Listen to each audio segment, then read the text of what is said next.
وہابی کون لوگ ہیں؟ وہابی اور ایک عام مسلمان میں کیا فرق ہے؟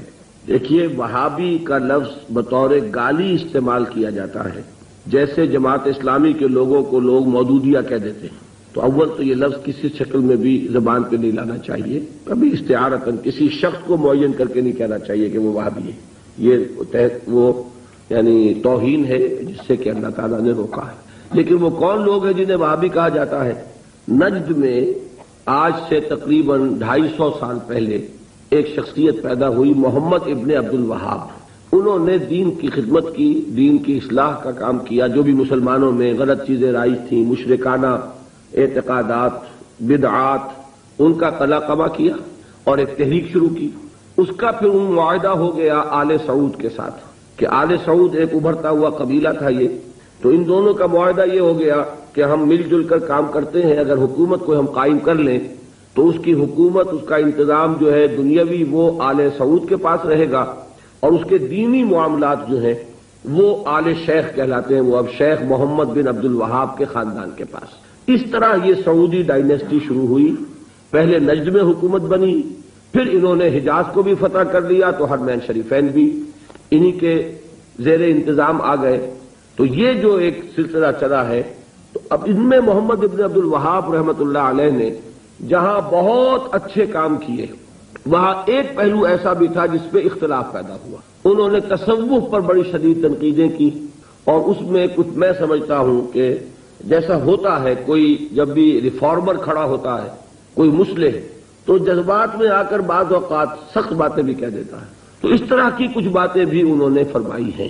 اس کا رد عمل ہندوستان میں خاص طور پر ہوا، اور انگریز نے وہاں پر جو شہیدین کی تحریک تھی، شاہ اسماعیل شہید اور سید احمد بریلوی رحمۃ اللہ علیہ، ان کی جو تحریک تھی، اس کو بدنام کرنے کے لیے یہ کہہ دیا کہ یہ انہی وہابیوں کے پیروکار ہیں، اور ہمارے ہاں بعض علماء نے پھر ان کی مخالفت اسی وجہ سے کی اور فتوے دیے ان کے خلاف۔ تو اب یہ لفظ جو ہمارے ہاں بریلوی مکتب فکر کہلاتا ہے، اس کی سب سے بڑے گالی ہے جو وہ دے دیتا ہے۔ وہ دیوبندیوں کو بھی وہابی کہہ دیں گے، وہ تو اب گالی دینے کی بات ہوئی نا، تو گالی دینی ہے تو دے دو جو چاہے۔ حالانکہ دیوبندی مکتب فکر کے علماء محمد ابن عبد الوہاب کی ہر بات کو نہیں مانتے، بلکہ وہ خود بھی تنقیدیں کرتے ہیں ان پر کہ ان معاملات میں انہوں نے حد اعتدال سے تجاوز کیا ہے۔ میں اس وقت فیصلہ نہیں کر رہا کون سی بات اور صحیح ہے یا نہیں ہے، میں صرف بات آپ کو بتا رہا ہوں کہ دیوبندی علماء کو بھی ان سے کچھ اختلافات ہیں۔ ہاں، ہمارے ہاں جو اہل حدیث حضرات ہیں وہ ان کے خیال سے کلیتاً جو ہے وہ متفق ہیں۔ اب ہمارے ہاں کیا ہوتا ہے کہ جس کو بھی بدنام کرنا ہو عوام کی نگاہوں میں، اسے کہہ دو وہابی ہے، اس کا ایک لطیفہ بھی بیان ہوتا ہے، جبکہ ہندو بھی تھے۔ اور ہمارے پاکستان میں کہتے ہیں کہ ایک جگہ پر کوئی بنیا تھا، وہ مولوی صاحب جو تھے وہ اس سے سودا لیتے رہتے تھے قرض پر۔ ایک موقع پہ آ کے بنیے نے کہہ دیا کہ مولوی صاحب اب آپ کو میں سودا مزید نہیں دوں گا، پہلا حساب چکا دیجیے۔ تو انہوں نے واعظ میں کہہ دیا کہ فلاں شخص سے شنکر لال سے اب سودا نہ لو مسلمانوں، وہ وہابی ہو گیا۔ لوگوں نے اس کا بائیکاٹ کر دیا، تو اس نے ہاتھ جوڑ دیا آ کر۔ تو وہابی اس معنی میں اب گالی کے طور پر لفظ استعمال ہو رہا ہے۔ اللہ تعالیٰ مجھے اور آپ کو اس سے بچائے۔ محمد ابن عبد الوہاب رحمۃ اللہ علیہ نے بہت کام اچھے کیے۔ اس عرب میں بھی بہت شرک ہو رہا تھا، قبر پرستی ہو رہی تھی، یہاں تک کہ جو یمن سے حاجی آتے تھے، طائف سے گزرتے ہوئے حضرت عبداللہ ابن عباس کی قبر چونکہ طائف میں ہے، پہلے اس کا طواف کرتے تھے، پھر جاتے تھے خانہ کعبہ کے طواف کے۔ تو انہوں نے ان تمام چیزوں کو ختم کیا ہے، اور ابھی تک تو انہی کے اثرات تھے اصل میں کہ جو سعودی عرب میں چل رہے ہیں۔ اب جو نئی نسل ابھر آئی ہے تو وہ آل شیخ کا عمل دخل جو ہے وہاں بہت کم ہو گیا ہے۔ آگے حالات کیا ہوتے ہیں تو اللہ کے علم ہے۔ یہ ہے اصل شے، تو اس کو جو حقیقت ہے اسی تک رکھنا چاہیے۔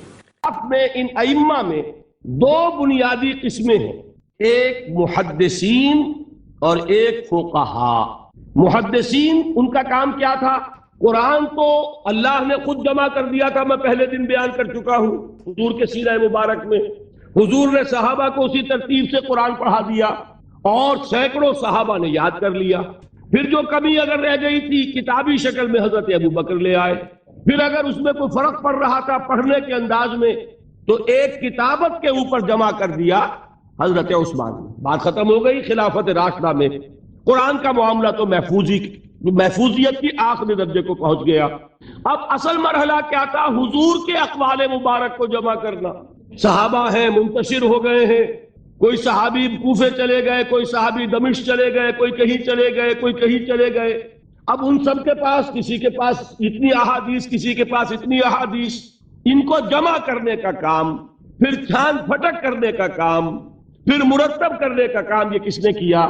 محدثین کرام نے۔ بہت بڑے محسن ہیں اس امت کے محدثین کرام، پوری زندگیاں کھپائیں۔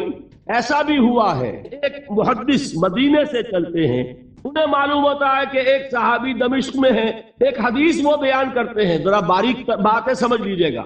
ان کو وہ حدیث معلوم تھی، لیکن وہ حدیث 3 راویوں کے راستے سے آ رہی تھی، ان کے پاس جو حدیث تھی وہ 2 راویوں کے حوالے سے تھی۔ اب وہ جاتے ہیں اور وہ دمشق کا سفر کرتے ہیں صرف اس حدیث کو سننے کے لیے، سواری سے اترتے بھی نہیں۔ میں نے سنا ہے آپ حضور کی یہ حدیث بیان کرتے ہیں، جی ہاں، ذرا مجھے سنا دیجئے۔ سنا دیا، ویسے ہی اپنے اونٹ کی جو ہے گردن موڑ لی کہ واپس، بھائی اترو، ٹھہرو، قیام کرو۔ نہیں، میں صرف ایک حدیث رسول تم سے سننے کے لیے آیا تھا، میں اپنے اس سفر میں کوئی اور مقصد جمع نہیں کرنا چاہتا۔ یہ کام کیا محدثین نے۔ لوگ سمجھتے ہیں جیسے کہ ڈرائنگ روم میں بیٹھے ہوئے آرام سے کتابیں پڑھتے ہیں، شاید ایسے ہی محدثین کا کام تھا۔ انہوں نے جس طرح زندگیاں لگائی ہیں اور جس طریقے سے حدیث کو جمع کرنے کے لیے مشقتیں جھیلی ہیں، اس کا آج ہم تصور نہیں کر سکتے۔ اچھا، وہ تو محدثین کرام ہیں، ان میں بھی اب ایک کا نام نوٹ کر لیجئے، چوٹی پہ کون ہے؟ امام بخاری، امام مسلم، امام ترمذی، امام احمد بن حنبل، امام ابن ماجہ، امام ابو داؤد، سب ہیں، لیکن چوٹی پر رئیس المحدثین کون ہے؟ امام بخاری۔ اچھا، اب تیسرا طبقہ ہے ہمارے ہاں، دوسرا، وہ ہے فقہا۔ قرآن بھی جمع ہو گیا، حدیث بھی آ گئی، اب اس سے احکام نکالنے بھی تو ہے نا، استدلال کرنا ہے، حدیثوں کو جوڑنا ہے، قرآن کے ساتھ ان کا ربط تلاش کرنا ہے، اور پھر کوئی حکم تلاش کرنا ہے، اجتہاد کرنا ہے۔ یہ کام جنہوں نے کیا انہیں ہم کیا کہتے ہیں؟ فقہائے کرام۔ اور ان میں بہرحال جو لوگ یہاں جمع ہیں، مجھے یقین ہے کہ وہ اس بات کو تسلیم کرتے ہوں گے کہ ان میں چوٹی پر ہیں امام ابو حنیفہ رحمۃ اللہ علیہ، امام اعظم۔ پوری دنیا نے تسلیم کیا ہے کہ قانون کا جتنا سینس امام ابو حنیفہ کو ہے، قانون ایک علیحدہ شے ہے، اخلاقیات علیحدہ چیز ہے، ایک شے کا اخلاقی تقاضا کچھ اور ہے، قانونی تقاضا کچھ اور ہے۔ آپ کو کسی نے تھپڑ مارا، اخلاقی تقاضا کیا ہے؟ معاف کر دو بھائی، اور قانونی تقاضا کیا ہے؟ جوابی تھپڑ رسید کرو، اس لیے کہ اگر یہ نہیں کرو گے تو اس کی ہمت افزائی ہوگی، یہ کسی اور کو بھی تھپڑ مارے گا۔ میں اپنا احساس عرض کر رہا ہوں، اور دنیا میں جو بات مانی گئی ہے کہ جس کا نام لیگل سینس ہے، قانون کا ایک فہم، اس میں دنیا کا کوئی شخص مقابلہ نہیں کر سکتا امام ابو حنیفہ کا۔ آپ صحابہ کو ان سے مستثنیٰ کر دیجئے، ظاہر بات ہے انبیاء اور رسولوں کا معاملہ نہیں ہے، تو باقی انسانی نوع انسانی کے اندر امام ابو حنیفہ کا پلے کا کوئی شخص، ان کے برابر کا کوئی شخص قانون کا فہم رکھنے والا آج تک پیدا نہیں۔ تو سید الفقہاء کون ہوئے؟ امام ابو حنیفہ۔ اور رئیس المحدثین کون ہے؟ امام بخاری۔ یہ ساری جو میں نے اس وقت آپ کو تمہید بیان کی، وہ اس مسئلے کے لیے پریشان کن مسئلہ یہ ہے کہ امام ابو حنیفہ کی طرف یہ بات منسوب ہے کہ وہ یہ فرماتے ہیں الایمان قول، ایمان نام ہے صرف قول کا، عمل اس میں زیر بحث نہیں آتا، ولا یزید ولا ینقص، وہ ایمان نہ گھٹتا ہے نہ بڑھتا ہے۔ اب دوسرا سٹیٹمنٹ سنیے، وہ ہے امام بخاری کا، رئیس المحدثین کا، الایمان قول وعمل، ایمان نام ہے قول اور عمل کے مجموعے کا، قول اور عمل دونوں چیزیں ایمان میں شامل ہیں، ویزید وینقص، وہ گھٹتا بھی ہے بڑھتا بھی ہے۔ ایک مسلمان کو پریشان ہو جانا چاہیے کہ نہیں؟ ایمان جیسی بنیادی بات، سارا قصر تو یہیں سے تعمیر ہونا ہے، جڑ بنیاد ایمان ہے۔ ایمان کے بارے میں کوئی 14ویں صدی کے 15ویں صدی ہجری کے کوئی علماء ہو، بڑے سے بڑے ہو، ان کا اختلاف ہو جائے تو تشویش نہیں ہوگی۔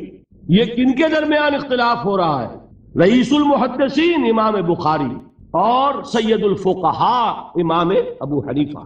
اور کتنا بنیادی اختلاف، بظاہر متضاد باتیں، بظاہر کہہ رہا ہوں میں، تو یہ تو معلوم ہوتا ہے کہ بہت زبردست اختلاف ہے جو حل نہیں ہو سکے گا۔ اللہ تعالیٰ کا شکر ادا کرتا ہوں، اس نے اس کا حل سمجھایا۔ اور کیسا سمجھایا؟ میں پورے انشراح صدر کے ساتھ کہہ رہا ہوں، اس میں کوئی تصنع نہیں، کوئی تکلف نہیں۔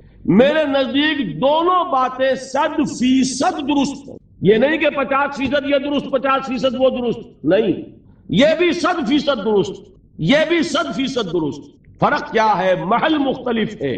امام ابو حنیفہ قانونی ایمان کی بات کر رہے ہیں اور امام بخاری حقیقی ایمان کی بات کر رہے ہیں۔ قانونی ایمان کے اعتبار سے 100% درست ہے یہ بات کہ وہ صرف قول ہے، عمل نہیں، زیر بحث آئے گا۔ ایک شخص نماز نہیں پڑھتا کافر نہیں ہے، نماز کا منکر ہو جائے کافر، زکوٰۃ نہیں دیتا فاسق ہے، فاجر ہے، کافر نہیں ہے، زکوٰۃ کہہ دے کہ ہے ہی نہیں دین میں، کافر۔ تو معلوم ہوا کہ قانونی ایمان جس پر دار و مدار ہے کفر اور اسلام کا، اس کا کل دار و مدار صرف قول پر ہے، اقرار باللسان پر ہے۔ یہ بات آپ نے سنی ہوگی، امام ابو حنیفہ کا قول ہے 100% درست کہ گناہ کبیرہ سے بھی انسان کافر نہیں ہوتا۔ کبیرہ گناہ ہے، شراب پی ہے، کافر نہیں ہے، حد لگا دو۔ حضرت عمر نے اپنے بیٹے پر حد جاری کی، ایک مرتبہ مصر میں حد جاری ہو چکی تھی، لیکن حضرت عمر کو احساس ہوا کہ وہاں شاید رعایت کی گئی ہوگی خلیفہ کے بیٹے پر حد جاری کرنے میں، لہذا پھر بلایا اپنے پاس اور دوبارہ حد جاری۔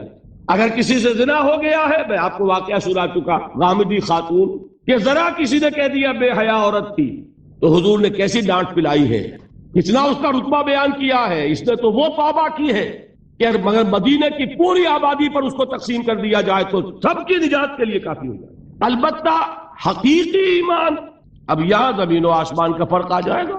ایمان دل میں اتر جائے تو کون نہیں جانتا کہ دل میں جو بات اتر جائے وہ عمل پر ضرور اثر انداز ہوتی ہے۔ یہ بات سیدھی سی ہے، دل میں یقین ہو عمل اس کے مطابق ہوگا۔ دو اور دو چار کی طرح مثالیں دے دوں آپ کو۔ آپ کو یقین ہے آگ جلاتی ہے، آپ ہاتھ ڈالتے ہیں اس میں، کیوں؟ یقین ہے کہ جلاتی ہے، لہذا کوئی شخص ہاتھ نہیں ڈالے گا، غلطی سے پڑ جائے تو پڑ جائے، جان بوجھ کے کون ڈالے گا؟ اچھا، میں بلکہ یہاں تک کہا کرتا ہوں کہ یقین تو بڑی دور کی شے ہے، گمان بھی ہو، گمان، اس کا نتیجہ بھی عمل میں نکل آتا۔ کون شخص نہیں جانتا کہ سارے سانپ زہریلے نہیں ہوتے؟ معلوم ہے نا، لیکن جو سانپ ہے پتہ نہیں کب وقت یہ زہریلا ہو، ہے کہ نہیں؟ یقین نہیں ہے کہ یہ زہریلا ہے، ہو سکتا ہے کہ زہریلا ہو، صرف ظن ہے نا، آپ قریب پھٹکتے ہیں اس کے۔ معلوم ہوا کہ یقین تو بڑی شے ہے۔ کیا دل میں یہ یقین ہو کہ اللہ ہے اور مجھے دیکھ رہا ہے اور مجھے اس کے حضور میں حاضر ہونا ہے، پھر بھی آپ شراب پی سکیں گے؟ بتائیے۔ اگر چوراہے پر کانسٹیبل کھڑا ہے، آپ نے دیکھ لیا، آپ نے دیکھا ایک کونے میں موٹر سائیکل لے کر تیار سارجنٹ بھی کھڑا ہے، آپ کی گاڑی صحیح جگہ آ کے رک جائے گی نا، 1 انچ آگے نہیں بڑھے گی۔ اور اگر آپ نے دیکھا کہ چوراہا خالی ہے، کوئی دیکھنے والا ہے نہیں، تو اچھے بھی دائیں بائیں دیکھ کے نکل جاتے ہیں کہ نہیں؟ آدمی اپنے آپ کو دھوکہ دیتا ہے، بھائی یہ سارے ٹریفک رولز بچاؤ کے لیے ہے نا، تو دور دور تک کوئی ٹریفک نہیں ہے، خواہ کھڑا رہوں میں یہاں، کائے کے لیے؟ لیکن دور دور تک کوئی ٹریفک نہ ہو لیکن سارجنٹ کھڑا ہو، پھر آپ پابندی کریں گے کہ نہیں؟ اگر یہ یقین ہو کہ اللہ ہے اور مجھے دیکھ رہا ہے تو کیا اس کا قانون توڑیں گے آپ؟ یقین والے ایمان کے ساتھ معصیت جمع نہیں ہو سکتی۔ قانونی ایمان کے ساتھ معصیت کے ڈھیر لگ سکتے ہیں، جیسے کہ ہمارے ہاں ہے لما تقولون ما لا تفعلون کبر مقتا عند اللہ ان تقولوا ما لا تفعلون۔ اے ایمان کے دعوے دارو، کیوں کہتے ہو جو کرتے نہیں ہو؟ اللہ کے غضب کو بھڑکانے والی ہے یہ بات کہ تم کہو جو کہ کرتے نہیں۔ ہماری امت کی اکثریت کا حال یہی ہے کہ نہیں؟ یہ کیا بات ہے کہ قانونی ایمان ہے، اس کے ساتھ معصیت کے انبار ہے۔ حقیقی ایمان ہو تو معصیت کا وجود ہو نہیں سکتا۔ اب بتائیے ایمان اور عمل علیحدہ ہو جائیں گے کیا؟ یہ ہے مسئلہ جو امام بخاری کے سر پہ ہے۔ سورۃ الضحیٰ کا اس کا جو شان نزول ہے وہ یہ ہے کہ کچھ دنوں کے لیے، ایک تو بالکل شروع میں جو رک گئی تھی فترت وحی، اس کے علاوہ پھر ایک موقع آیا ہے کہ کچھ عرصے کے لیے بہت دن گزر گئے تو جبرائیل نہیں آئے اور آپ کے اوپر ایک شدید قسم کی جو ہے وہ پریشانی طاری ہو گئی۔ کچھ لوگوں نے بھی طعنہ دینا شروع کر دیا، کچھ عرصے سے محمد تم نے کوئی نئی وحی نہیں سنائی، کیا ہوا تمہارا شیطان کیا چلا گیا؟ بس کوئی ایسا بھی بتایا گیا کہ ایک دفعہ کئی راتوں تک آپ رات کو اٹھے نہیں، تو کہا وہ تمہارا شیطان تمہیں چھوڑ گیا ہے؟ کوئی ساتھ کے رہنے والی عورت جو تھی کہ رات میں نے سنی نہیں تمہاری جو پڑھنے کی جو تم پڑھا کرتے تھے، شاید شیطان تمہیں چھوڑ گیا ہے۔ خود آپ کو جس قدر ایک اشتیاق رہتا تھا کہ وہی آئے اور آپ کی وہ روح کو جو ہے مزید اور غذا اور تر و تازگی جو ہے وہ مسلسل ملتی رہے، اس کی وجہ سے یہاں تک آتا ہے کہ حضور فرماتے ہیں کہ اس درجے میں رنج اور غم میں تھا کہ میں سوچتا بربنائے طب بشری، اس درجے حضور کے اوپر جو ہے یہ شاخ گزر رہا تھا کہ وہی کیسے بند ہو گئی، اور اس میں یہ بھی تھا کہ اللہ ناراض تو نہیں ہو گئے، کیا مجھ سے کوئی خطا تو ایسی نہیں ہو گئی، یہ سبب کیا ہوا ہے؟ یہ ہے وہ کیفیت کہ جس کے اندر یہ آیتیں نازل ہو رہی ہیں۔ اور اب آپ اس کو سمجھ لیجئے کہ اس کا نفسیاتی اور انسان کی باطنی کیفیات کے ساتھ کیا تعلق ہے۔ انسان پر دو طرح کی کیفیات طاری ہوتی رہتی ہیں، جیسے میں نے پہلے ایک دفعہ آپ کو بتایا صدیق اور شہید کے درمیان جو فرق ہے بنیادی، کہ کچھ بنیادی طور پر لوگ ایکسٹروورٹس ہوتے ہیں، کچھ بنیادی طور پر انٹروورٹس ہوتے ہیں۔ ایکسٹروورٹس کھیل کود بھاگ دوڑ، لوگوں سے ملنا جلنا، گفتگو ہے، اسے دھکا دے دیا، اس سے مذاق کر لیا، اسی میں وہ خوش رہتے ہیں، بڑے مگن رہتے ہیں، تنہائی انہیں کاٹ کھانے کو دوڑتی ہے۔ اور ایک انٹروورٹس ہوتے ہیں کہ وہ مجلس وغیرہ کو نہیں ہوتے، اپنے تنہائی میں کہیں بیٹھے ہیں، غور و فکر کر رہے ہیں، سوچ بچار کر رہے ہیں، انہیں وہ مجلس سے زیادہ اپنا گوشہ تنہائی جو ہے وہ زیادہ عزیز ہوتا ہے۔ تو یہ دو مزاج اللہ نے بنائے ہیں۔ اسی طرح ہر انسان کے اوپر آلٹرنیٹلی کچھ کیفیات آتی ہیں جس کو ہم کہتے ہیں میرا موڈ آف ہے، ایک طرح کا قبض سا ہو جاتا ہے طبیعت میں بندش سی ہوتی ہے، کسی وقت اسی شخص کے اندر پھر انشراح سا ہو جاتا ہے، پھر ہنسنے بولنے کو جی چاہتا ہے، گفتگو کرنے کو جی چاہتا ہے۔ تو یہ کیفیت جب انسان کی روحانی زندگی سے متعلق ہو جائے تو اس کو پھر صوفیہ نے نام دیا قبض اور بسط۔ کبھی طبیعت میں انشراح ہے، انبساط ہے، طبیعت جو ہے وہ آمادہ ہے، ہر چیز میں روشنی کا پہلو آدمی دیکھ رہا ہے، ہر چیز کے اندر آپ کو معلوم ہے ایک تاریک رخ بھی ہوتا ہے کسی معاملے کا اور روشن رخ بھی ہوتا ہے، اس وقت انسان روشن رخ کو دیکھتا ہے۔ اور ایک وقت میں آتا ہے کہ طبیعت میں بندش سی لگ گئی ہے، جیسے اندر کوئی پکڑ لیا کسی نے، اب طبیعت جو ہے وہ بھی اپنے اندر وہ انقباض محسوس کر رہی ہے، اور پھر آدمی پیسیمسٹک ہو جاتا ہے، نا امید سا ہوتا ہے، پھر اسے ہر معاملے کا تاریک پہلو زیادہ نظر آنے لگتا ہے۔ تو یہ قبض اور بسط کی کیفیات ہیں۔ جب کبھی قبض کی کیفیت ہو، قاضی ثناء اللہ پانی پتی رحمۃ اللہ علیہ نے تفسیر مظہری میں لکھا ہے کہ قبض کی کیفیت میں اس صورت کا پڑھنا تریاق ہے، جس طرح حضور صلی اللہ علیہ وسلم کے لیے گویا کہ اس وقت جو وحی کا بند ہو جانا تھا وہ گویا کہ ایک طرح کے انقباض اور قبض کی کیفیت پیدا ہوئی تھی، اس میں اب اللہ تعالیٰ فرما رہے ہیں وَالضُّحَىٰ، قسم ہے دن کے دھوپ چڑھنے کے وقت کی، وَاللَّيْلِ إِذَا سَجَىٰ، اور قسم ہے رات کی جبکہ وہ چھا جائے یا ساکن ہو جائے، سجا کے دونوں معنی ہے سکون۔ اب دیکھیے ان دونوں کو کیوں لائے، اس لیے کہ صبح ہے، حرکت ہے، برکت ہے، چلنا ہے، دوڑنا ہے، ہر شخص جا رہا ہے، ادھر جا رہا ہے ادھر جا رہا ہے، رات کو سکون ہو گیا، تاریکی چھا گئی اور شور ہنگامہ ختم ہو گیا۔ لیکن یہ رات اور دن دونوں ضروری ہیں انسان یہاں کا نظام چلانے کے لیے۔ اگر رات ہی رات ہوتی تب بھی یہ دنیا نہ چلتی، اور دن ہی دن ہوتا تب بھی نہ چلتا، تو رات بھی ضروری ہے۔ اسی طریقے سے نفس انسانی کے لیے کبھی کبھی قبض کا وقفہ بھی ضروری ہے۔ آپ اسے یہ نہ سمجھیں کہ اللہ تعالیٰ ناراض ہو گیا، یہ بھی ہماری تربیت کا ایک یوں سمجھیے کہ جز ہے۔ ما ودعک ربک وما قلی، آپ کے رب نے آپ کو رخصت نہیں کیا ہے، نہ ہی وہ آپ سے ناراض ہوا ہے۔ وللآخرۃ خیر لک من الاولی، اور اس کے بعد جو وقت آئے گا اس قبض کے بعد وہ پہلی سے بھی بہتر ہوگا۔ اور میں حیران ہوتا ہوں کہ کیسے غالب نے وہ بات کہی ہے کہ جو بالکل ترجمانی ہے اس کی، رکتی ہے میری تباہ تو ہوتی ہے رواں اور، یعنی یہ کہ جب میری طبیعت کے اوپر کبھی کبھی رکاوٹ سی آ جاتی ہے، اب شعر جو ہے اچھے نازل نہیں ہو رہے، لیکن جب وہ رکاوٹ سے میں نکلتا ہوں، اس قبض سے نکلتا ہوں، رکتی ہے میری تباہ تو ہوتی ہے رواں اور، اس لیے کہ اس قبض کے بعد جب مرحلہ آتا ہے انبساط کا اور انشراح کا تو وہ ایک قدم آگے ہوتا ہے، آدمی اس پہلی کیفیت سے ایک درجہ جو ہے اس کا بڑھ چکا ہوتا ہے۔ وَلَلْآخِرَةُ خَيْرٌ لَكَ مِنَ الْأُولَىٰ، یقیناً پچھلی ہر گھڑی، ہر ساعت اور ہر قبض کے بعد آنے والا انبساط آپ کے لیے پہلے سے اونچا درجہ لے کر آئے گا۔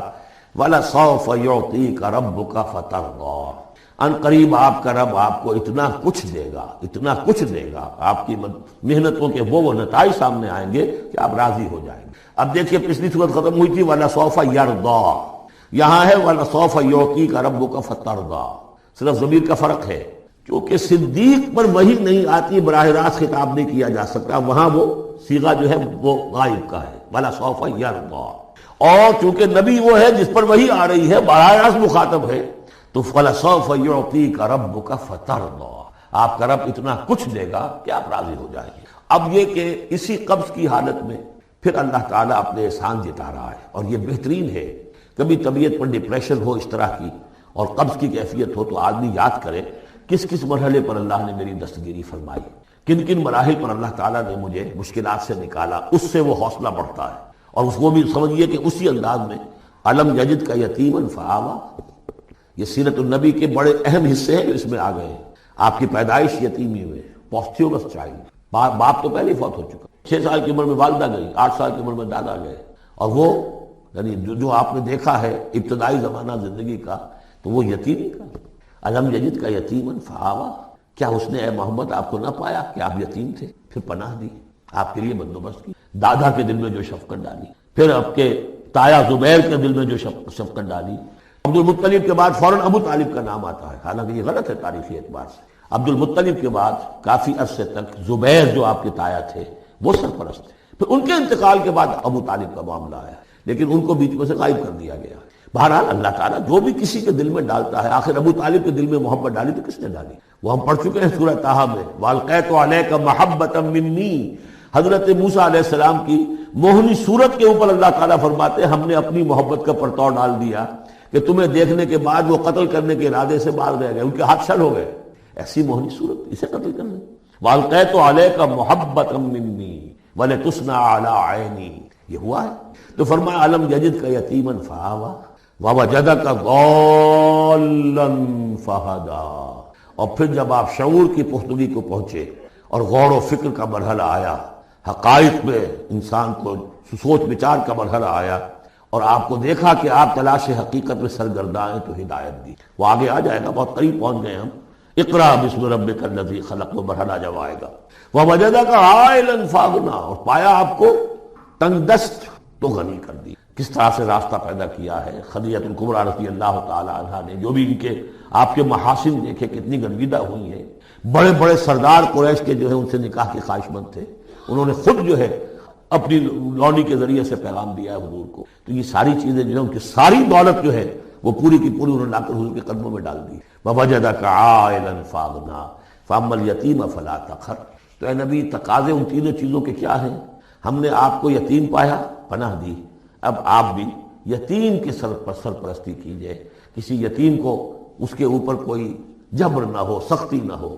وَأَمَّا السَّائِلَ فَلَا تَنْهَرْ، اور آپ جبکہ تلاش حقیقت میں سرگرداں تھے تو ہم نے آپ کو ہدایت دی، اسی طریقے سے اب آپ کو بھی کوئی شخص سائل بن کر آپ کے پاس آئے، سوال کرے، اسے جھڑکنا نہیں ہے۔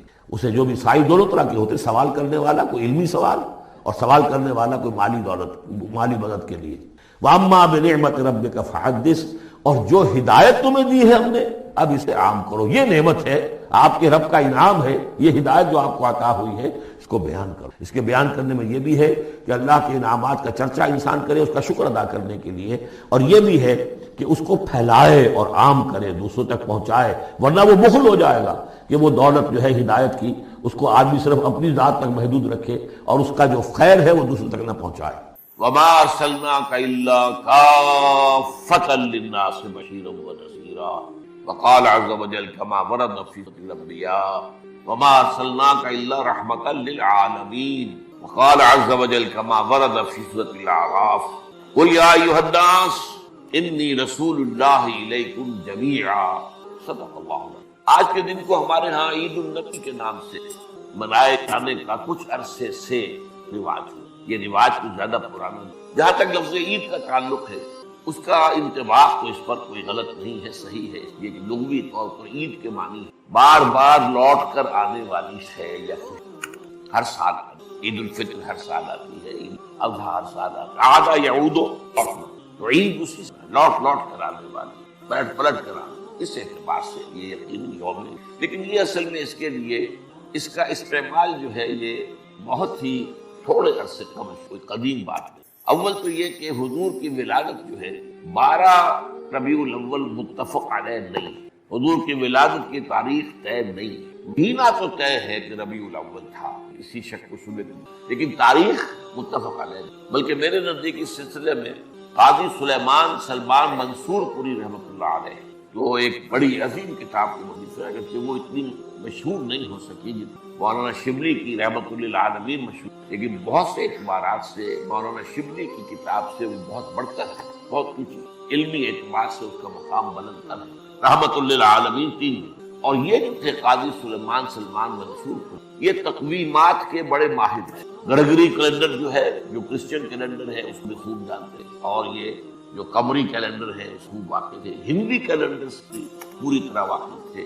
اسی طریقے سے یہودیوں کے کیلنڈر سے بھی پوری طرح واقف تھے. تو اس میدان میں ان کا خاص چونکہ ایک معاملہ تھا، تو انہوں نے طے کیا ہے یہ، اور میں اسی سے متفق ہوں کہ حضور کی تاریخ پیدائش 9 ربیع الاول، البتہ آپ کی تاریخ وفات متفق علیہ ہے 12 ربیع الاول اصل میں حضور کے انتقال کی. اور یہ مجھے تو یاد ہے اپنے بچپن کے اندر، ابھی میرا بچپن جو ہے تو 200 سال پرانا، یوں سمجھیے کہ پاکستان کے قیام سے پہلے تک یہ ہمارے ہاں 12 وفات کے طور پر منایا جاتا ہے. اس کا نام ہی تھا 12 وفات. 12 ربیع الاول جو حضور کا یوم وفات. اس میں کوئی جشن نہیں تھا، کوئی دھوم دھڑکا نہیں تھا، کوئی جلوس نہیں. ہاں ضرور ہے کہ کبھی جلسے ہو جاتے تھے، میلاد کی محفلیں ہوتی، لیکن میلاد کی محفلیں جو ہے وہ صرف یوم ولادت کو نہیں ہوتی، وہ تو گویا کہ ہمارے ہاں کی ایک تہذیب کا ایک جز بن گیا تھا، خاص طور پر خواتین کے لیے، اور وہ تعلیم بالغہ کا ایک اچھا ذریعہ تھا. تو اس دن کیا کرتے تھے کہ کھانا پکا کر بڑے پیمانے پر غریبوں کو کھلایا جاتا. بس یہ اس کی ایک جو تھی وہ صورت تھی. باقی یہ کہ اس کے علاوہ کوئی دھوم دھڑکا اور کوئی اس کو عید قرار دینا جو ہے موجود. اس اعتبار سے غور کیا جائے ہمارے لیے ان چیزوں میں سوچنے کا ایک ہے مقام ہے کہ کچھ چیزیں، البتہ یہ کہا گیا ہے، میں اس میں یقین سے نہیں کہہ سکتا کہ اس کی جو ایجاد کی گئی ہے عید میلاد النبی کی ہے، ان کے موجد جو ہے مولانا احمد رضا خان بنے. اس کی وجہ کیا ہے؟ اس وقت جو ہے شیعہ سنی کچھ معاملہ مسابقت کا شدت اختیار کیا. انہوں نے محسوس کیا کہ یہ شیعوں نے جو یہ محرم اور اس کے تعزیوں کا معاملہ شروع کر، اس سے سنی عوام بھی بے انتہا متاثر. اس میں دھوم دھڑکا ہوتا ہے، اس پٹے کھیلے جاتے تھے، اس میں طرح طرح کے ساتھ تماشے ہوتے تھے. یہ وہ پرانے آج کل نہیں ہوتے، لیکن ہمیں بچپن میں یاد ہے کہ وہ جو ہے وہ پٹے کھیلے جا رہے ہیں، تو گویا کہ شمشیر سنی کے مظاہرے ہو رہے ہیں. تو سب جاتے تھے، ہم بھی جاتے تھے، جا کر دیکھتے تھے، سب مسلمان شریک ہوتے. اب اس ضمن میں جو بھی کچھ بیان کیا جاتا تھا وہ اس کا ظاہر بات ہے کہ ہمارے ذہنوں پر، ہمارے تحت شعور پر اثر پڑ رہا. تو یہ جو ہے اس کا ایک دعویٰ کرنے کے لیے کہ اس کا علاج ہم سنی بھی کریں، تو کوئی ایسی ہی چیز ہونی چاہیے جو لوگوں کی دلچسپی کا ذریعہ بن جائے، وہ بن جائے، اور لوگ اس کے اندر ذوق شریک ہوں. تو یہ میلاد النبی کے جلوس جو ہیں، ان کے موجد جو ہے مولانا احمد رضا خان بنے. بہرحال یہ بات تو میں نے ایک ٹیکنیکل انداز سے آپ سے کہی ہے. بہرحال یہ دن خوشی کا دن ہے، ولادت کا دن ہے اور وفات کا دن ہے. تو یہ حضور کے لیے اصل میں تو یہ دن ہونا چاہیے شکرانے کا دن، اس لیے کہ ہماری عیدوں کے ساتھ لفظ شکر آتا ہے قرآن میں. عید الفطر کا ذکر ہے سورہ بقرہ میں، لِتُكَبِّرُوا اللَّهَ عَلَىٰ مَا هَدَاكُمْ وَلَعَلَّكُمْ تَشْكُرُونَ. اور عید الاضحیٰ کا ذکر ہے كَذَلِكَ سَخَّرَهَا لَكُمْ لِتُكَبِّرُوا اللَّهَ عَلَىٰ مَا هَدَاكُمْ وَلَعَلَّكُمْ تَشْكُرُونَ. اسی طریقے سے اگر واقعہ حضور کا ولادت کے دن کا معاملہ خاص رکھے تو اس میں وہ تو شکرانہ ہونا ہے. اور اس شکرانے کی شان کیا ہے؟ جب ہم عید کے لیے جاتے ہیں تو تکبیر رب کا نغمہ ہمارے زبانوں پر ہونا چاہیے، ہوتا نہیں ہے، لوگ چھوڑ گئے ان چیزوں. لیکن یہ کہ پڑھنا اللہ اکبر لا الہ الا اللہ اللہ اکبر وللہ الحمد، جیسے عیدین کی نمازوں میں یہ اضافی تکبیرات ہیں، تو یہ تکبیرات جو ہیں یہ جاتے آتے ہوئے یہ جو ہے مسنون ہے، یہ پسندیدہ ہے، اس کو ہم چھوڑ سکتے. اسی طریقے سے نماز جو ہے ہم کہتے ہیں دو رکعت شکرانہ، تو اصل میں تو اس کو شکرانے کے طور پر منایا جائے. اس میں ظاہر بات ہے خیرات کی جائے، غریبوں کو کھانا کھلایا جائے. جیسے عید الفطر کے ساتھ فطرانہ ہے تاکہ غریب بھی اس عید الفطر کی خوشیوں میں کچھ شریک ہو سکے. عید الاضحیٰ کے ساتھ غریبوں کے لیے گوشت کھانے کا معاملہ ہے.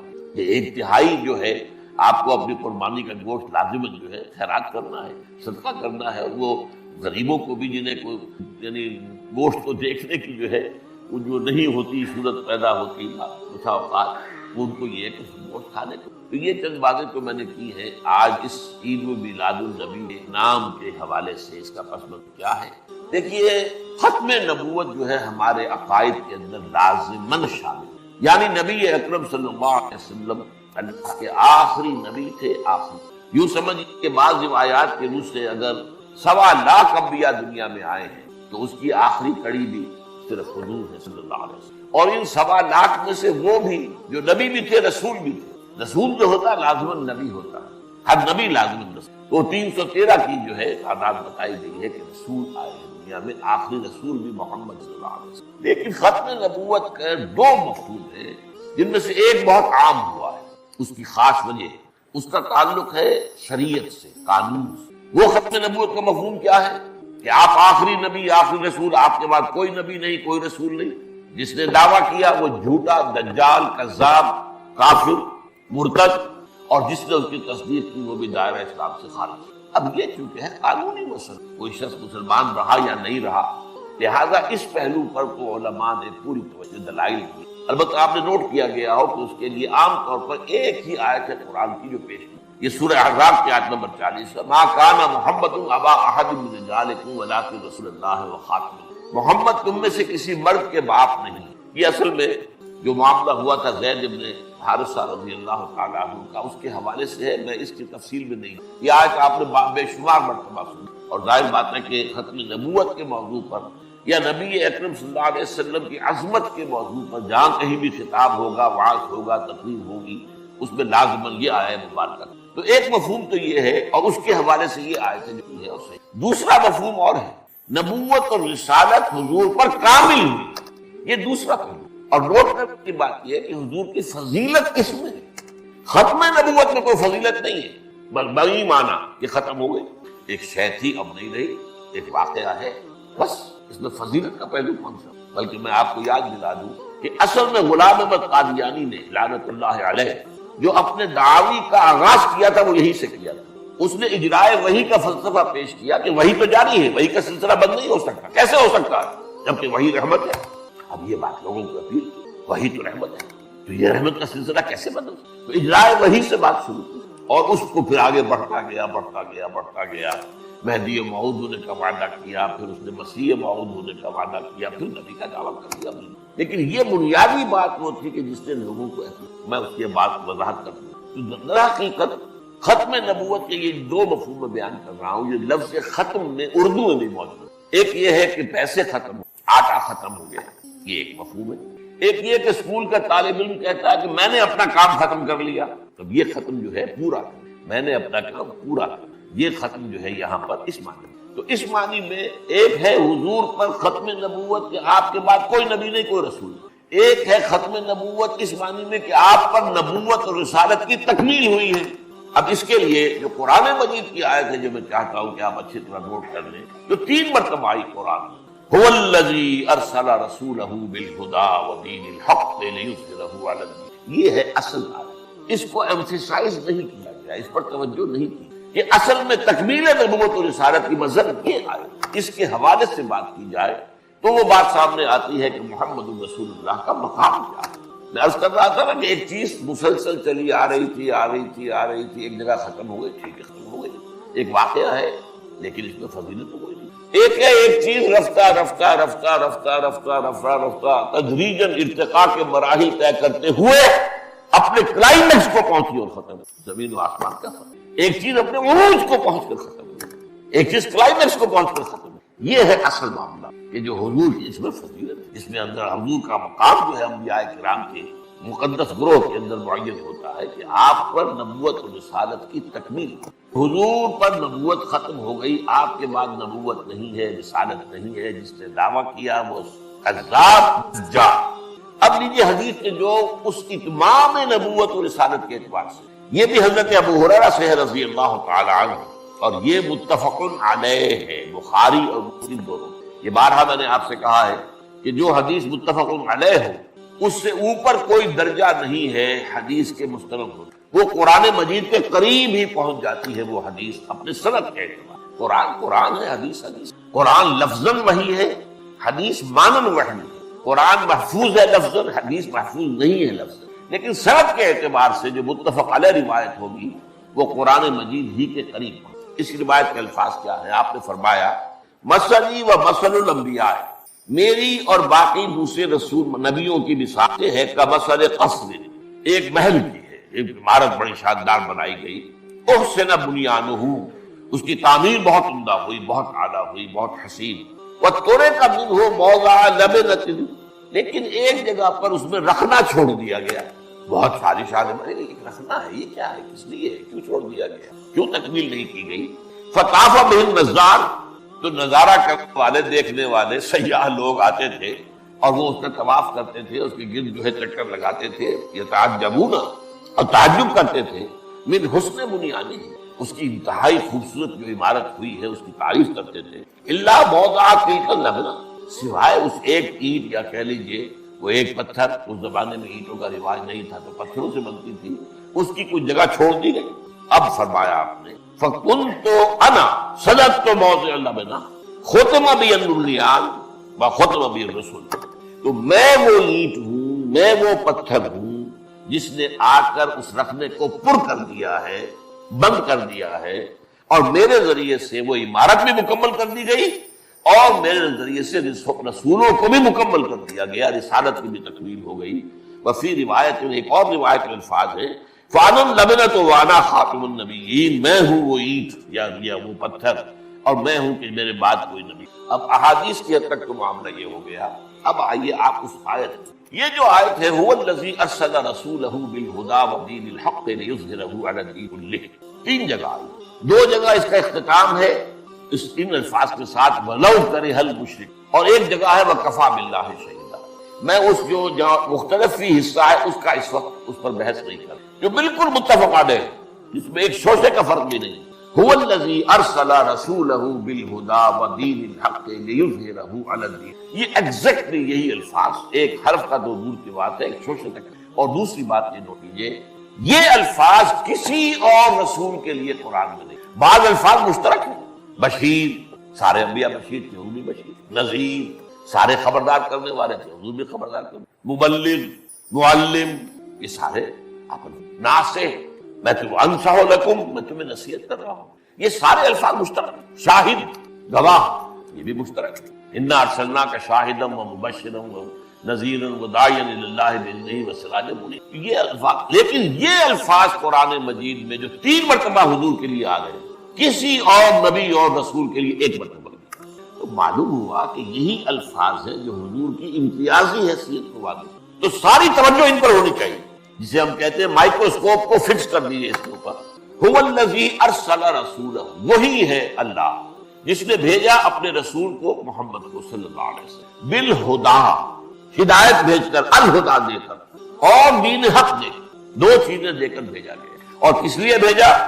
لیظہرہ علی الدین کلہ، کہ دین حق کو غالب کر دے پورے نظام دین پر، پورے نظام زندگی پر، یا تمام ادیان پر، تمام نظاموں پر. یہ جو آیت ہے یہ در حقیقت نبوت اور رسالت دونوں کے اعتبار سے حضور پر اکمال اور تکمیل اور اتمام اور تکمیل کی مدد ہے. حضور کو دے کر جو 2 چیزیں بھیجا گیا ہے، اب اس کو نوٹ کی. وہ جو نبوت اور رسالت کی بات میں عرض کر رہا تھا، جو شخص نبی بھی ہے رسول بھی ہے، اس کی شخصیت کے 2 پہلو ہو جائیں گے. نبوت کا پہلو ہے اللہ سے لینے والا، جیسے اینٹینا کو لگا رکھا ہے آپ نے اور وہ ہوا میں سے وہ لے رہا ہے وہ جو سگنلز، یہ ہے نبوت. رسالت ہے پہنچانا، یہ ہے رسالت جو ہے یہ لوگوں کو پہنچانا، اللہ سے لیتا ہے لوگوں تک پہنچانا. یہ جو ہے کہ نبی اور رسول کا جو فنکشن، اللہ سے جو 2 چیزیں ملی ان میں تکمیل کا پہلو کیا؟ الہدا، the guidance, the total guidance قرآن میں. اس کو اس اعتبار سے سمجھیے کہ یہ تو نبوت کے آغاز سے ہدایت اللہ تعالیٰ کی طرف سے آ رہی ہے. سورہ بقرہ کے 4 رکوع میں آخر میں کہا گیا ہے، جب حضرت آدم کو حکم ہوا کہ اب اترو اور زمین کا چارج سنبھالو، وہیں آباد رہو گے. وہاں فرما دیا گیا وَإِمَّا يَأْتِيَنَّكُم مِّنِّي هُدًى فَمَن تَبِعَ هُدَايَ فَلَا خَوْفٌ عَلَيْهِمْ وَلَا هُمْ يَحْزَنُونَ وَالَّذِينَ كَفَرُوا وَكَذَّبُوا بِآيَاتِنَا أُولَٰئِكَ أَصْحَابُ النَّارِ هُمْ فِيهَا خَالِدُونَ. یہ ہمیشہ کے لیے چارٹر ہے ابدی جو دیا گیا ہے حضرت آدم کو زمین کا چارج سنبھلواتے ہوئے. جب کوئی ہدایت میری طرف سے تمہارے پاس آئے، تمہارے سے مراد ہے تمہارے اور تمہاری نسل کے پاس آئے، تو جو کوئی اس ہدایت کی پیروی کرے گا اس کے لیے نہ کوئی خوف ہوگا نہ حزن ہوگا. اور جو ہماری آیات کی شکل میں ہدایت آئے گی، جو ہماری آیات کا انکار کرے گا وہ جہنمی ہوگا، آگ میں رہے گا ہمیشہ. تو ہدایت تو آدم سے چلی آ رہی ہے، حضور تک آ رہی ہے. لیکن اصل بات سمجھنے کی یہ ہے کہ اس ہدایت میں ارتقائی عمل جاری رہا ہے. یہ ارتقاء کے مرحلوں سے گزرتی ہوئی تکمیل کو پہنچی. اس کی وجہ کیا ہے؟ ایک دور تھا انسان کا کہ ابھی انسانی ذہن اعتبار سے انسان جو ہے شعور کے اعتبار سے اہل طفولیت میں تھا، بچپن تھا. اب آپ نوٹ کیجئے کہ ابھی نہ کوئی تمدن، نہ کوئی تہذیب، نہ کوئی فلسفہ، نہ کوئی سائنس، نہ کوئی علوم، نہ کوئی یونیورسٹیاں. اس وقت جو انسانی شعور کی سطح تھی اس کے مطابق ہی ہدایت دی جا سکتی تھی، کامل ہدایت نہیں دی جا سکتی. اس کی سادہ سی مثال یہ ہے کہ آپ کا بچہ پرائمری کا طالب علم ہے آپ اس کو پی ایچ ڈی استاد رکھ دیجیے تو پی ایچ ڈی کیا پڑھائے گا اسے؟ وہ ظاہر بات ہے پڑھائے گا تو وہی کچھ جو کہ وہ پڑھنے کی استعداد رکھتا ہے۔ لہذا یہ ہدایت جو ہے یہ ہر دور کی ذہنی اور شعوری سطح کے مطابق یہ ترقی کرتے کرتے کرتے کرتے کرتے یہ ایک خاص مقام تک پہنچی ہے جہاں انسانی شعور اور انسانی ذہن اور انسان کی صلاحیت جو ہے فکری وہ اس جگہ پہنچ گئی تھی جسے ہم کہیں گے میچور ہو گیا نوع انسانی، اور اب وہ آگے جو ہدایت دے دی گئی ہے اس کی روشنی میں اگلا راستہ خود دیکھ سکتا ہے۔ اسی کا نام اجتہاد ہے۔ البتہ یہاں ایک بات نوٹ کر لیجئے، یہ میں نے اس سے پہلے کبھی نہیں کہی۔ ہدایت کے دو حصے ہیں، ایک ہدایت اصولی ایمانیات ماورائی حقیقتوں کی ہدایت، یہ کائنات کیا ہے، آخرت کیا ہے، جنت ہے، دوزخ ہے، یہ موت کے بعد کیا ہونا ہے، یہ فرشتوں کا معاملہ ہے، یہ ساری چیزیں کیا ہے، ماورائی میٹافزیکل ہدایت اول روز سے کامل ہے، اول روز سے کامل ہے۔ تمام انبیاء نے وہی تعلیم دی ہے، ایمانیات کے معاملے میں کوئی فرق نہیں ہوا تمام نبیوں کے مابین، ایمان تو وہی ہے۔ البتہ عمل کا معاملہ، کیا کرو کیا نہ کرو، کیا مسائل ہیں۔ ابھی ظاہر بات ہے کہ انسان کی زندگی جو ہے وہ اگر ابتدائی دور میں ہے تو اس کو اسی کے حوالے سے ہدایت دی، وہ ہدایت عملی جو ہے وہ ترقی کرتے کرتے تدریجاً ارتقا پذیر ہو کر آج سے 1400 برس قبل تقریباً وہ شعور کی اس سطح کو پہنچی ہے کہ اب آخری اور کامل ہدایت نامہ دے دیا جائے۔ اب اس میں دو باتیں نوٹ کی، اس کی گواہی کیا ہے کہ ہم مانتے ہیں کہ تورات بھی اللہ کی کتاب تھی، بلکہ ہے ہمارا ایمان، تحریف ہوگی لیکن ہے تو صحیح۔ قرآن کہتا ہے خود سورہ مائدہ، انا انزلنا التوراۃ فیہا ھدی ونور، ہم نے ہی تورات نازل کی تھی، اس میں ہدایت بھی تھی، نور بھی تھا۔ اس دور کے حساب سے ہدایت مکمل تھی، اس میں نور بھی تھا۔ پھر انجیل آئی، ہم نے انجیل نازل کی، عیسیٰ ابن مریم کو عطا کی، فیہ ھدی ونور، اس میں بھی ہدایت بھی تھی، اور یہ الہدیٰ ہے۔ اچھا اب سوال پیدا ہوتا ہے، قرآن مجید کی حفاظت کا ذمہ لیا، تورات کا نہیں لیا، کیوں؟ اگر تورات کا بھی ذمہ لیتا اللہ تو کیا تحریف ہو سکتی تھی؟ اگر اللہ کا ذمہ ہوتا تو کیا کوئی تحریف کر سکتا تھا؟ اور دوسری طرف ناراض نہ ہو، اگر قرآن کی حفاظت کا ذمہ اللہ نہ لیتا تو کیا ہم تحریف نہ کر دیتے؟ کیا بعد آنے والے تھے؟ ترجموں میں ہم نے تحریفیں کی ہیں، تفسیروں میں ہم نے تحریفیں کی، متن میں نہیں ہو سکتی، ہو ہی نہیں سکتی، کیوں نہیں ہو سکتی؟ انا نحن نزلنا الذکر وانا لہ لحافظون، ہم نے ہی اس ذکر کو نازل کیا، ہم ہی اس کے محافظ ہیں۔ اب اس آیت کا پہلا حصہ تو مشترک ہے، تورات کس نے نازل کی؟ اللہ نے کی، ہم ہی نے اس ذکر کو نازل کیا، تو قرآن نے خود کہا انا انزلنا التوراۃ، تو نزول کا حصہ تو مشترک ہے، قرآن اور تورات اور انجیل اور کتابیں صحف ابراہیم وغیرہ وغیرہ۔ حفاظت کا ذمہ صرف قرآن کے لیے کیوں؟ میں یہ کہا کرتا ہوں ذرا لطیف انداز میں کہ ان کتابوں کو یہ حق پہنچتا ہے کہ اللہ سے شکوہ کرے کہ ہمارے ساتھ یہ سوتیلی بیٹیوں والا سلوک کیوں کیا؟ ابھی تیری کتاب ہے، قرآن بھی تیری کتاب، وجہ کیا؟ بھائی تمہارے اندر ہدایت کامل نہیں ہوئی تھی، تم تو اصل میں انٹرم پیریڈ کے لیے ہدایات پر مشتمل تھے۔ یہ نوٹ کیجیے لفظ ہدایت اور ہدایات، اس لیے کہ تورات کے لیے سب سے اہم لفظ جو ہے وہ 10 commandments، ہدایات۔ عبوری دور کے لیے، انٹرم پیریڈ کے لیے جو ہے نوع انسانی کے لیے ہدایات دے کر نازل کیا گیا تھا، الہدیٰ آنی تھی۔ تب اللہ کو کوئی میوزیم سجانے کی ضرورت نہیں تھی، اللہ تعالیٰ نے جب وہ آخری ہدایت آ کر کامل ہو گئی تب یہ ہے کہ اس کی حفاظت کرنی، تو اور ہدایت آنی نہیں۔ یہاں وہ مسئلہ میں حل کر دوں جو قادیانی کی بات کرنا نے کہا تھا، میں بعد میں عرض کروں گا۔ ایک قادیانی نوجوان سے میری بات ہو رہی، میں نے اس سے دو باتیں پوچھی، یہ بتاؤ کہ کیا تم مانتے ہو کہ قرآن میں ہدایت کامل ہو گئی؟ بالکل۔ اچھا کیا تم یہ مانتے ہو کہ قرآن محفوظ ہے، اس میں کوئی تحریف نہیں ہوئی؟ بالکل بالکل بالکل۔ تو پھر مجھے وحی کی ضرورت بتاؤ، جب ہدایت کامل ہو گئی اور محفوظ بھی ہے تو مزید وحی کی ضرورت کیا ہے؟ یہ اللہ تعالیٰ کا شغل تو نہیں ہے، یہ تو حکمت کے تحت جو کام ہوتا ہے حکمت سے، ضرورت سے ہوتا ہے۔ وہی ہدایت کے لیے تھی، ہم مانتے ہیں ہدایت کامل ہو چکی بھائی، اس گلاس میں جتنا پانی آ سکتا تھا آ چکا، آپ کہاں ڈالو گے؟ جو پانی ڈالو گے وہ ادھر ادھر بگڑ جائے گا۔ یہ ہے دلیل اصل میں ختم نبوت کی جو بدقسمتی سے ہماری طرف سے پیش، وہ مجھے آج تک یاد ہے کہ وہ جو قرآن مجید کے الفاظ ہیں، کیونکہ نمرود کے بارے میں فبہت الذی کفر، وہ نوجوان مبہوت ہو کر رہ گیا، اس کے بعد کوئی جواب نہیں تھا کہ ہدایت مکمل ہو گئی اور محفوظ ہے، یا تو یوں کہو کہ نہیں اس میں تحریف ہو گئی ہے، اب ضرورت ہے کہ کوئی نبی آئے وہ اس کے اندر آ کر بتائے کہ صحیح کیا تھا غلط کیا تھا، کوئی کمی تھی تو اس کو پورا کرے، کوئی غلطی ہوئی ہے تو اس کی تصحیح کرے۔ لیکن اگر قرآن کو مان لے کوئی شخص کہ اس میں ہدایت کامل ہو گئی اور یہ کہ وہ محفوظ ہے، تو پھر کسی اجراء وحی کی بنیاد ہی پیدا نہیں ہے۔ جہاں سے اس شخص نے فتنے کا آغاز کیا تھا اسی کی جڑ ہٹ۔ اس میں دوسری بات یہ نوٹ کیجئے کہ حضور سے مثلاً قبل نبی اور رسول کون تھے؟ حضرت عیسیٰ۔ یہ 600 برس جو ہیں حضرت عیسیٰ اور حضرت محمد کے درمیان فترت اولا، اس سے پہلے کبھی ایسا نہیں ہوا کہ دنیا میں کوئی نبی یا رسول نہ ہو۔ ان 600 برسوں میں نہ کوئی نبی نہ کوئی رسول، پھر تکمیلی رسالت نبوت آ گئی۔ حضرت مسیح کا یہ قول موجود ہے آج بھی۔ اپنے حواریین سے کہا میں ابھی مجھے تم سے بہت سی باتیں اور کہنی تھی، لیکن ابھی تم ان کا تحمل نہیں کر سکو گے، جب وہ فارقلیت آئے گا تو سب کچھ بتائے گا صلی اللہ علیہ وسلم۔ اس لیے فارقلیت کا لفظ جو ہے ان کے حلق میں ہڈی بن کر پھنسا ہوا، پیریکلائٹوس، پیریکلوٹوس اور پیراکلیٹ، اس لیے کہ اس کے معنی ہے محمد، جو اصل لفظ تھا محمد، قابل تعریف۔ اب انہوں نے ترجمہ کیا کمفرٹر، جو کہ آ کے تسلی دے گا، وہ مختلف اس کو بدلا ہے، اس کے اندر تحریف کی ہے۔ لہذا یہ جو فارقلیت آئیں گے، جو کہ محمد ہوں گے صلی اللہ علیہ وسلم، وہ آ کر تمہیں سب کچھ بتائیں گے۔ یعنی ساری تعلیم، تکمیل والی تعلیم جو ہے اس کا معاملہ ابھی ہے محمد کے لیے۔ ابھی تم اس قابل نہیں ہو، 600 برس اور تمہاری زندگی جو ہے وہ ہو جائے، آگے بڑھ جائے، تب وہ الہدا ہے۔ نمبر 2 دے کر کیا چیز بھیجے گئے؟ دین حق۔ اور دین حق کیا ہے؟ مکمل نظام جو مبنی بر حق ہے۔ سب سے بڑا حق کیا ہے؟ کائنات اللہ کی ہے، اسی کا حکم چلنا چاہیے۔ دین حق کیا ہے؟ ایک پورا نظام زندگی جو اللہ کی حاکمیت کے اصول اور پوری زندگی کے تمام اصول اور تمام پہلو اجتماعی اور انفرادی وہ اللہ کی بندگی اور عبادت کے اندر آ جائیں، یہ دین حق ہے۔ اور یہی نظام عدل ہے۔ ذاہر بات ہے کہ جب بھی انسان کچھ سوچے گا اس کی ایبسولوٹلی آبجیکٹو تھنکنگ ناممکن ہے، یہ دنیا میں مانا جاتا ہے۔ اپنی ذات کو علیحدہ کر کے آپ سوچ نہیں سکتے، کچھ نہ کچھ سبجیکٹیوٹی شامل ہو کر جائے گی۔ ایبسولوٹ آبجیکٹیوٹی کہتے ہیں، یہ مانتے ہیں کہ امپاسبل۔ سرمایہ دار سوچے گا تو اپنے فائدے کی سوچے گا، مزدور کی بات کو سوچ ہی نہیں سکتا۔ مزدور کے گھر میں جو فاقہ آ رہا ہے اسے اس کا کیا احساس ہے؟ مزدور سوچے گا تو اپنے فائدے کی سوچے گا، وہ سرمایہ دار کے مفاد کو نہیں دیکھ سکتا۔ اس کی مصلحت ہے کیا؟ اس کی بھی مصلحت ہے۔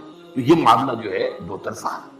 نظام صرف اللہ دے سکتا، جو خالق ہے سب کا، وہ دین حق دیا گیا ہے محمد رسول اللہ۔ اچھا، اب یہ دین حق بھی کامل ہوا ہے حضور، اس کے بھی تدریجی ارتقاء ہے۔ ایک زمانہ تھا کہ ہم غاروں میں رہتے تھے، ہمارے آباء و اجداد، کوئی اجتماعی زندگی کا تصور تھا، کوئی تمدن کا کوئی معاملہ تھا، کوئی میونسپلٹی بھی نہیں تھی، کوئی گلیوں میں جھاڑو دینے کا کوئی انتظام نہیں تھا، کوئی رات کو جو ہے وہ گلیوں کو روشن کر کچھ بھی نہیں۔ پھر ایک دور آیا قبائلی نظام۔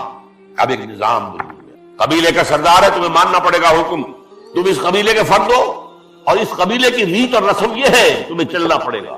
نظام جب آتا پابندیاں آتی۔ اس سے آگے بڑھے سٹی اسٹیٹس قائم ہوئے، کچھ قبیلے آ گئے ایک جگہ رہ رہے، اب اپنی جگہ پر وہ ایک یونٹ ہے، ہر قبیلہ یونٹ ہے، ایک سردار ہے، اپنی جگہ پر وہ ایک یونٹ ہے، لیکن مل جل کر رہیں گے۔ وہ اصول کیا ہوں گے؟ انٹر ٹرائبل معاملات کیسے طے ہوں گے؟ یہاں سے دستور کا آغاز۔ Now you need a constitution۔ کوئی معاہدہ ہوگا قبیلوں کے مابین، تبھی تو وہ ایک شہر میں رہ سکتے ہیں۔ اور نوٹ کیجئے حضور کی سیرت مطہرہ میں مدینہ جو ہے وہ اس مقام پر، it was a city state, اس میں مختلف قبیلے، 5 قبیلے آ گئے اور ان کے درمیان جو معاہدے تھے ان میں سے ایک بات صرف بیان کروں گا۔ اوس کا قبیلہ بڑا تھا، خزرج کا چھوٹا تھا۔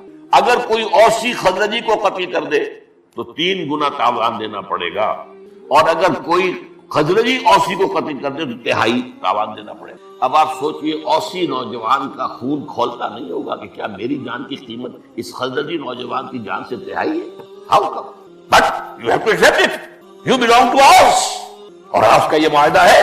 یہ بات سامنے آ گئی، اور پابندیوں پر پابندیاں چڑھ رہی ہیں۔ قبیلے کی پابندی کی، اور اس سے اوپر اب یہ وہ جو انٹر ٹرائبل جو کانسٹیٹیوشن بنا اس کی پابندی۔ اس سے آگے چل کر ایمپائرز وجود ہے، اب بادشاہ ہے، محل ہیں، اسٹینڈنگ آرمیز ہیں، کسان محنت کرتا ہے خون پسینے کی، اور اس کی فصل میں سے آ کر لانس شیئر جو ہے جاگیردار لے جاتا ہے، اس میں سے کچھ اپنے پاس رکھتا ہے، کچھ دیتا ہے بادشاہ۔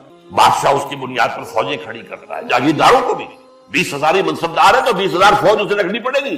جب بادشاہ جنگ ہوگی تو بلائے گا، لاؤ اب کہاں 20,000، تمہیں اتنی بڑی جاگیر دینی تھی، اس کا سارا لگان تم لیتے تھے، تو اب لاؤ 20,000، لاؤ 5,000 منصبدار، 20,000 منصبدار۔ یہ نظام دنیا میں آیا ہے امپیریلزم، اور اب انسان کے لیے بدترین ظلم، کسان کی محنت اور عیش، بادشاہ اور جاگیردار، کرگے پر بیٹھا ہوا کوئی بن رہا ہے کپڑا، ٹیکس دو، اور ٹیکس نہیں دو گے ذرا سر اٹھایا گردن اڑا دی جائے، کھڑی ہے فوجیں۔ یہ دور تھا جس میں انسانی تمدن اس مقام تک پہنچ گیا تھا اور ظلم اس انتہا کو پہنچ گیا تھا کہ اب دین حق کامل شکل میں دیا گیا۔ الیوم اکملت لکم دینکم واتممت علیکم نعمتی ورضیت لکم الاسلام دینا۔ آج کے دن ہم نے تمہارے لیے تمہارے دین کو کامل کر دیا ہے اور اپنی نعمت کا اتمام کر دیا۔ یہ نوٹ کیجئے، اکمال اور تکمیل، اتمام اور تکمیل، یہ حضور کے بارے میں قرآن میں بار بار آتا ہے، اس لیے کہ تکمیل، جو میں نے کہا تکمیل نبوت، تکمیل رسالت، تکمیل دین، الیوم اکملت لکم دینکم، اور تکمیل ہدایت، نعمت ہدایت، اصل نعمت ہدایت ہے، یہ میں نے بارہ بیان کیا ہے۔ کوئی شے دنیا میں ہدایت وہ جو ہے نعمت نہیں ہے جب تک نعمت ہدایت شامل نہ ہو۔ اولاد نعمت نہیں ہے، اگر آوارہ ہو کر اٹھی تو آپ کے بڑھاپے میں سوہان روح بن جائے گی۔ آپ دولت نعمت نہیں ہے، اگر آپ نے اس کی وجہ سے آوارگی کی، عیاشیاں کی، بدماشیاں کی، تو یہ دولت جو ہے زحمت ہے، رحمت نہ۔ ہاں اولاد کے ساتھ ہدایت ہے، اب یہ نعمت ہے، اب یہ صدقہ جاریہ ہے۔ دولت کے ساتھ ہی آپ کو ہدایت بھی ملی ہے، آپ اللہ کے لیے خرچ کرتے ہیں، لوگوں کے لیے خرچ کرتے ہیں، ضرورت مندوں کے لیے خرچ کرتے ہیں۔ تو نعمت جو ہے، اتممت علیکم نعمتی، الیوم اکملت لکم دینکم، یہ دین ہے، دین حق جو کامل ہو گیا ہے، محمد رسول اللہ صلی اللہ علیہ وسلم۔ واتممت علیکم نعمتی، اور تم پر اپنی نعمت ہدایت کا اتمام کر دیا ہے، وہ الہدیٰ جو میں بیان کر چکا ہوں۔ تو دو چیزیں جو حضور دے کر بھیجے گئے وہ دونوں تکمیلی اعتبار سے بلند ترین مقام پر ہیں۔ الہدیٰ مکمل ہو گئی، ہدایت اس کے اندر کامل ہو گئی۔ دین حق میں نظام زندگی، the political socio-economic system given by Allah, the system of social justice given by Allah، یہ دین حق کی شکل میں مکمل۔ یہ ہے وہ لینے والا حصہ۔ اب دینے والا حصہ، دینے والے حصے کے اندر پہلا مرحلہ ہوتا ہے تبلیغ، دعوت، اشاعت۔ باقی نبیوں کے ہاں ہمیں وہی کچھ نہ۔ دوسرا مرحلہ جو حضور کے لیے خاص ہے، اس دین حق کو بالفعل قائم کرو، غالب کرو۔ یہ تو ایک ہرکولیت ٹاسک ہے۔ تبلیغ آپ کیے جائیں، ہو سکتا ہے کوئی آپ کو کنکر مار دے، کوئی آپ کو مذاق اڑا دے، کوئی اور کچھ کر دے، کوئی فکرہ، اور کیا کرے گا؟ لیکن آپ ایک نظام کو چیلنج کریں۔ نظام جو بھی ہے، دنیا میں کوئی جگہ ایسی نہیں ہوتی جہاں کوئی اجتماعی نظام نہ ہو، یا ملوکیت ہے، یا جمہوریت ہے، عوام کی حاکمیت ہے، یا سرمایہ داری ہے، یا کمیونزم ہے، کوئی نہ کچھ نظام ہے۔ اور آپ ایک نظام حق آپ کے پاس ہے، آپ نافذ کرنا چاہتے، پہلے نظام کو اکھیرنا پڑے گا جڑ سے، تب وہ دوسرا نظام آئے گا۔ دو جیسے تلواریں ایک نظام میں نہیں آ سکتی، تو دو نظام ایک جگہ نہیں ہو سکتے۔ مذہب 100 بھی ہو سکتے ہیں ایک جگہ پر۔ مذہب جب کہتے ہیں یہ پرائیویٹ معاملہ ہے، آپ امریکہ میں جا کے دیکھ لیجیے، 100 مذہب مل جائیں گے آپ کو، مل لیجیے، مسجدیں بھی بن رہی ہیں وہاں، جو ہے مندر بھی بن رہے ہیں وہاں پر، سکھوں کے گردوارے بھی بن رہے ہیں، اور وہاں پر پروٹیسٹنٹس کے چرچ جو ہیں وہ تو سینکڑوں چرچ ہیں نا، ان کے فرقے جو ہیں وہ کوئی ایک آدھ نہیں ہے، ہر چرچ اپنی جگہ پر ایک فرقہ ہے، کیونکہ مرکزی نظام تو ختم ہو گیا۔ جب پوپ سے بغاوت کی تو مرکزی نظام ختم ہو گیا، وہ چرچ جتنے بھی ہیں وہاں پر آپ اندازہ کیجیے۔ تو یہ مذاہب ہے، مذاہب 100 بھی رہ سکتے ہیں، نظام تو ایک ہی ہوگا، دو نہیں۔ لہذا یہ ہے واحد مشن جو دیا گیا ہے آپ کو، جس کو کہا جائے گا کہ یہ ریولیوشنری مشن تھا کہ اس نظام کو ختم کر کے اس کی جگہ پر اللہ کا نظام حق نافذ۔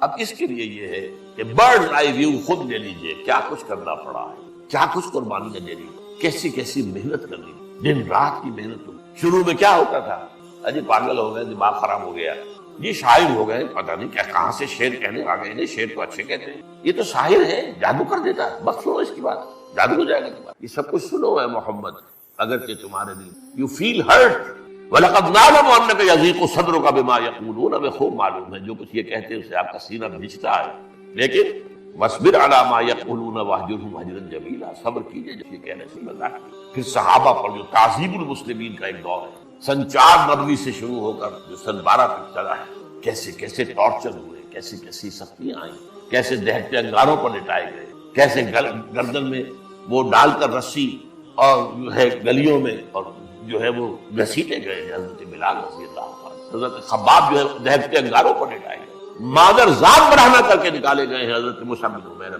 مادر ذات ٹوٹل نیکڈ، الف ننگے۔ چچا نے کہا تم نے اپنے باپ کا دین چھوڑ دیا ہے، وہ باپ مر گیا تھا لیکن بہت دولت چھوڑ کر گیا تھا، ماں نے بڑے ناز و نام میں پالا تھا، تم نے دین چھوڑ دیا، تمہارا اس کے مال پر کوئی حق نہیں، نکل جاؤ یہاں سے۔ اٹھ کر چلنے لگے تو یہ لباس بھی اسی کے مال میں سے اتارو اس کو۔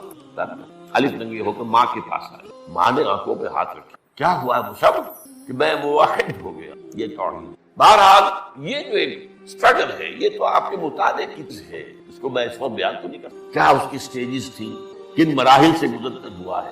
ہاں میری کتاب ہے، اللہ کا شکر ہے، میں مطمئن ہوں کہ میں نے اس کا حق ادا کر دیا ہے، اس کے فضل و کرم۔ منہج انقلاب نبوی، یہ سیرت النبی کی نہیں، فلسفہ سیرت نبوی کی کتاب ہے۔ بہرحال رسالت کے ضمن میں تکمیلی مقام یہ ہے کہ صرف انفرادی طور پر نصیحت اور واعظ اور صرف انفرادی طور پر لوگوں کا تزکیہ نہیں، پورا نظام زندگی عملاً جو ہے بدل کر دکھا دیا، ایک نیا نظام دنیا کو دیا ہے، ایک نئی تہذیب دنیا کو دی، ایک نیا تمدن دنیا کو دی، ایک نیا تعزیراتی قانون دیا ہے۔ میں رائے نے 1920 میں یہی تک